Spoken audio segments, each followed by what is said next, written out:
Hello everyone, I am back with a new video. It is on Environmental Studies 1. It is of lesson number 4. I hope you enjoy the video.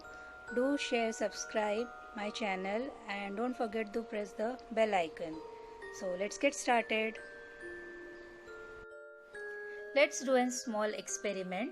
Here I have filled a large container with water and collected some articles like a razor, sharpener, coin, rubber band, etc. Now what's the experiment? Let us see. Now we'll take one thing and drop them into the container and see whether they sink down or go down and touch the bottom, नीचे चले जाते हैं, और they float, ऊपर तैरते हैं. So let's see the experiment. First we'll take a sharpener.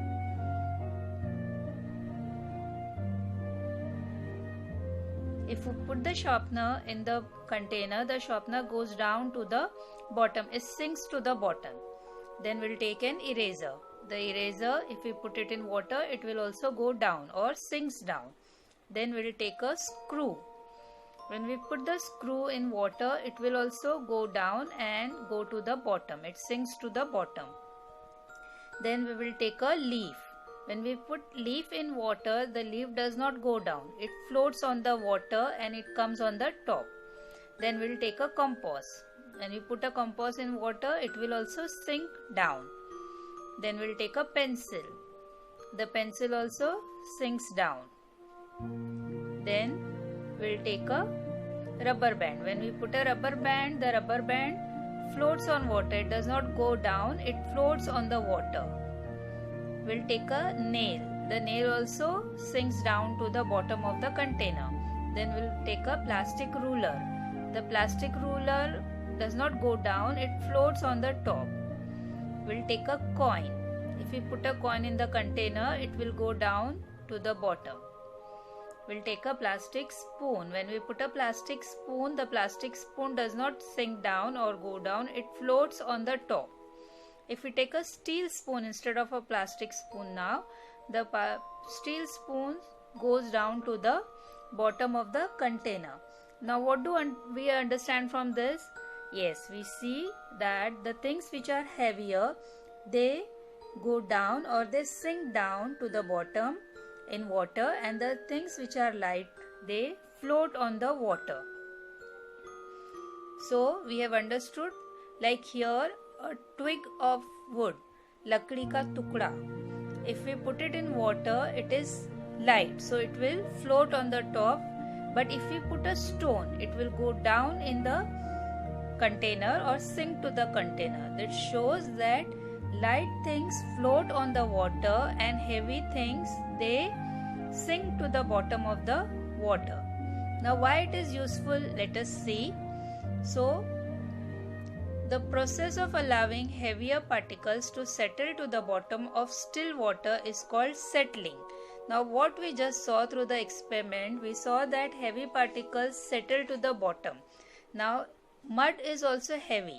So if we allow muddy water to stand still, muddy water को रख देते एक जगह, so the mud which is heavy, it will go down to the bottom and it will clear the water. So this process is called settling. If we put muddy water in a glass and keep it still, the mud will go down to the bottom of the water and the above top water will become clear. This process is called settling. Now if we swirl or if we mix a piece of alum in water, it dissolves in water and it helps the soil particles in muddy water to settle down. So if we keep the water still, then also the mud will settle down, and if we swirl or mix alum piece in soil in muddy water, it will also help the soil particles to settle down. This way we will get a clear water. The mud will settle down to the bottom of the glass and we'll get clear water or clean water. The next process for cleaning water is filtration. Now what is filtration? If we strain muddy water, it helps to make it clean. This process is called filtration. Now, how we strain muddy water? Have you seen this? Yes, we all have this in our kitchen. It is called a strainer. So when we strain muddy water with the help of the strainer, we get clean water. This process is called filtration. What is this process called? Filtration. So I hope you have understood the methods used for cleaning the water or making the water fit for drinking. The first we saw was allowing the heavy particles to settle down. Then we saw swirling alum into the muddy water. Then we saw filter. Now, what is the meaning of solution? Let us see. When a substance like sugar or salt dissolves in water, a mixture is formed. This mixture is called a solution. So, I hope you have understood solution. Solution is when a substance dissolves in water, घुल जाता है पानी में. That mixture is called a solution. Now, some substances dissolve in water, some substances do not dissolve in water. Now, let us see some substances which dissolve in water. Sugar, yes, sugar dissolves in water, isn't it? This is alum. These are pieces of alum. Now, alum takes a long time to dissolve in water, but if you add powdered alum, means alum जिसका powder किया हुआ है, if you add that in water, that dissolves quickly. This is washing soda. Washing soda also dissolves in water. Now, washing soda is what? Washing soda is a chemical compound used to remove stains from clothes. कपड़ों के दाग निकालता है. That is washing soda. It also dissolves in water. We all know salt. Salt dissolves in water. So these are few things which dissolves in water. Now let us see substances which do not dissolve in water. Means अगर if you put it in water, it will not dissolve. वो घुलेगा नहीं. The first is honey. Now pure honey does not dissolve in water. If the honey is pure, it will not dissolve in water. Artificial honey will dissolve in water. Artificial or adulterated. Adulterated मतलब कुछ उसमें mix किया हुआ दूसरा जो pure नहीं. It makes it impure. So if it is pure, it will not dissolve in water. Oil. Oil also does not dissolve in water. This is wheat flour, atta. That also does not dissolve in water. This is sawdust. Sawdust is the waste which we get when we make something from wood. Wood का अगर हम कुछ craving करते हैं या बनाते हैं carving करके, तो the remaining of the wood, the waste material, that is called sawdust. It also does not dissolve in water. This is sand which we get on the beach. जो beach पे sand मिलती है, that also does not dissolve in water. This is turmeric. Even turmeric does not dissolve in water. So these are some substances which do not dissolve in water. When a substance dissolves in water, a mixture of that substance and water is formed. This mixture is called the solution of that substance. So when we mix salt in water, the water becomes salty. If we mix sugar, what the water will become? Yes, the water will become sweet. Why that is so? Because the substance that we dissolve in water spreads throughout the water. Water में फैल जाता है, so it takes the characteristic of the thing which we have added to it. So water is not having any taste. So when we add salt, it becomes salty. When we add sugar, it becomes sweet. Now let us see some examples of useful solution. What are useful solutions? Let us see. We have seen these packets, isn't it? This is ORS and this is electrol. Now what is ORS and electrol? The solution of salt and sugar is called ORS or oral rehydration solution. Why? What is it used for? it is given to a person suffering from loose motion. So if a person is suffering from loose motion, he is given these packets. These are a mixture of salt and sugar. We have to add this in water and have to drink this. Now we all have seen this. Yes.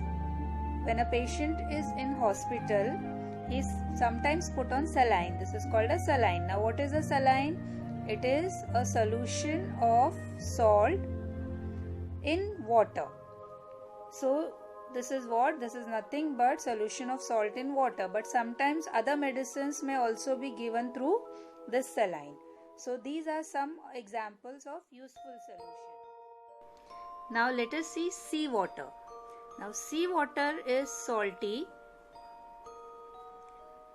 to taste. Seawater is salty to taste because it is nothing but a solution of salt that occurs naturally. We cannot use seawater for drinking. Why? Because seawater tastes salty. Why seawater tastes salty? Because it is a solution of salt that is there in nature. It occurs naturally, kudrati. So it is salty to taste and we cannot drink it because the taste is salty. We do not like the taste. That's why. Now let us see well water.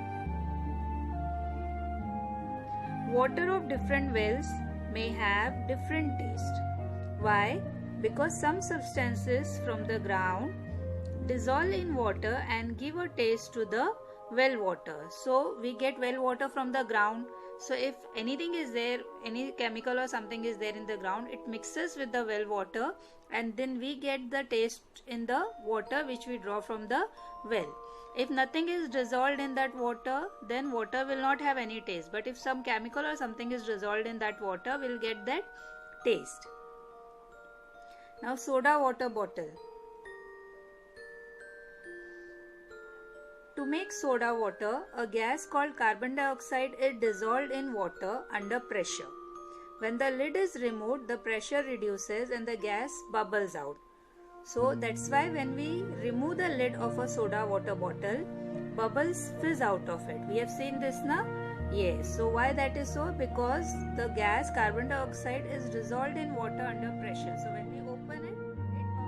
Let's see what is potable water. What is the meaning of potable water? Water that does not endanger our health in any way when we drink it is called potable water or safe drinking water. So water which does not create any harm to our health, that is potable water. So we now know what is potable water, isn't it? Let's see further. Now pure water has no taste, smell or color. It looks pure, it has no smell, it has no color. But if water has a color or a fuel smell, matlab kharab smell, one must avoid drinking it. Okay. Now when we get muddy water during the rains, we allow it to settle before using it. If necessary, we use alum or we filter the water. Its muddiness disappears and the water looks clean and transparent. Can we say that it is now safe for drinking? Now let us learn more about this. Let us understand the meaning of micro. Micro means very, very small. The word micro means very, very small. Organism. Now what is the meaning of organism? Organism is a living thing. Microorganism. Microorganism means a living thing that cannot be seen by the naked eye or even with a magnifying glass. Now this is a magnifying glass. So microorganisms are very, very small living things that we cannot see with naked eye. We cannot see with our eye or even with a magnifying glass. Microscope. Now what is a microscope? Let us see. An instrument for looking at very small things which we cannot see with our eyes or even through a magnifying glass. So it is an instrument which helps us to see which we cannot see. Anything which we cannot see with our eyes or with a magnifying glass. So this microscope helps us to see.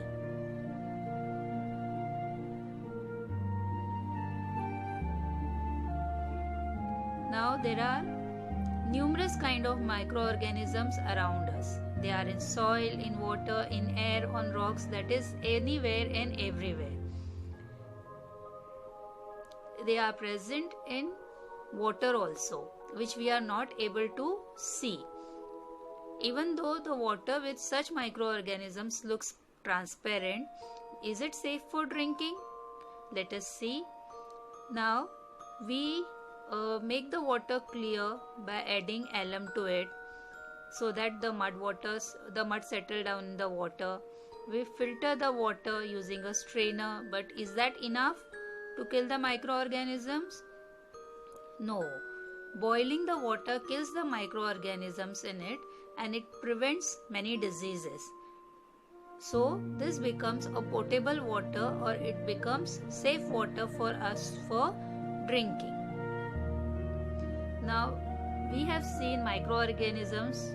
They are present in water, they can make us sick, but there are some microorganisms which are useful to us.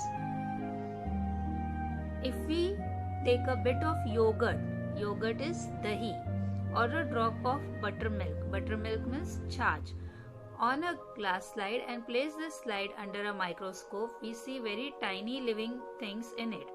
They are called microorganisms. These microorganisms, now you'll say, Miss, dahi mein microorganisms hota hai? Now these organisms, they are there in milk. These organisms help milk to convert into dahi. We all know that we get dahi from milk. So these organisms, they help to convert milk into dahi. They are useful to us. So these organisms are useful.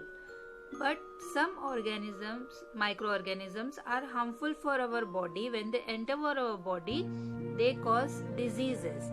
They are harmful microorganisms. They can cause diarrhea, they can cause gastritis. These diseases are caused because of harmful microorganisms.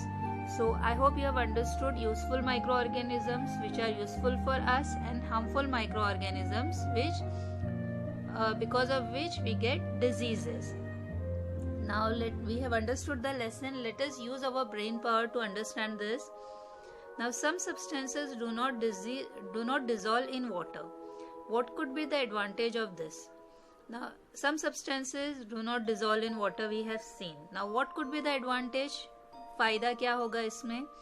Yes, if they are not dissolving in water, we can easily strain them. They are easy to separate. Like mud does not dissolve in water, so we can easily separate them from water and make the water clean. So that is the advantage of some substances not dissolving in water. Now what's the solution? Mother had bought some cumin seeds, cumin means jeera, from the shop, but some sand got mixed with it. Mother wants the jeera seeds clean. Now what can we do? What will be the solution for this problem? Do you got any solution? Yes, we can remove the jeera or the cumin seeds from the sand. How? We can make use of this. This is a sieve or chalni. So if you see, it has very small nets in it. Now if we pour the jeera and sand mixture, the sand will pass through the sieve and we can easily get this jeera on top, and we can separate the cumin seed from the sand. Nice, na? So this way we can separate the two mixture.